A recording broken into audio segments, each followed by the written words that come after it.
As you all know, the food is sweet, but the story is sweeter. If you know say you hate truth, then be say I no go fit be your friend. You get one of our friend like that when they call Sharon. Yes, this friendship of 18 na grouping friendship. We all for inside the group as a friend, we know say she get body odor.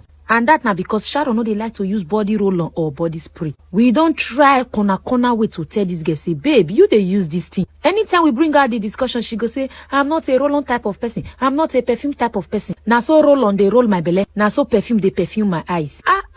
But your armpits, they smell. Now you are killing us. Anytime we come out, say, we go waka as friends. Person no go feel breathe because of your smelly armpits. Person say, I don't talk and say, new month, new me. Unlike yesterday, some people be want bring the old me come out with their dirty comment from under my comment section. But I stick to my new month, new me because I don't want to bring that year August character come in September. I don't talk and say, I go to find a way to the handle situation. Now I call my friends say, now see as this thing don't they go like this. So next month na Sharon birthday, maybe we gather money, maybe we buy a roll-on and perfume. If it be say this girl like this thing, maybe if it be say this girl like this thing, na just money she no want cut to buy the thing. First time in history, all of them agree to my idea because normally they know they ever agree, they know the year word. And so we can't gather money, we can't buy enough roll-on. When go last her for like 12 months and enough body spray. Even self, we can't top am with many perfume. In this life, whether your party go good or you no go good, it depend on the MC where you carry. As we reach the party now, everybody don't package their gift. We too, we package our gifts. I don't know what they worry the MC where Sharon carry. The MC want talk, he say make Sharon begin the open gift when they give her for inside party. When I don't first see that kind of rubbish before. And the no end for there,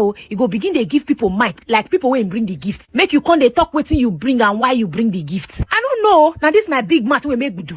Then make people for my team come to say, Gifty, you will be the talker. Now you they talk pass for the team. I tell them say, this talk you no go good maybe me. Now you talkamo. Oga Johnny, may you talk this talk now. Your English is very polite. Then say no. They insist. They gave me the mic. Now so they come pin the mic. They pin her for my cloth. This thing was not intentionally because I know so now what all of you go to say na intentionally something I do. Now so we carry the gift come at the tell Sharon say perf is good for the body and roll on. You go roll on your body where against the hot sun in Nigeria so that those barbers sweat go gum you and your life. Is that one not a good explanation of why we buy perfume? Now Sharon come they whisper they tell they say you people know I'm not a really perfume fan. Roll-on is not my roll-on type of thing. My people now I forget to. I don't know say the microphone still dey my cloth. I don't know say I never give am to the MC. As I hear Sharon, they whisper and they give my friends. Now so una know say I don't like perfume. Perfume is not my type of thing. Now cause they make I still join for the whispering. You know all of us they whisper now. I was like Sharon, now body odor be your type of thing. Sharon, you they smell.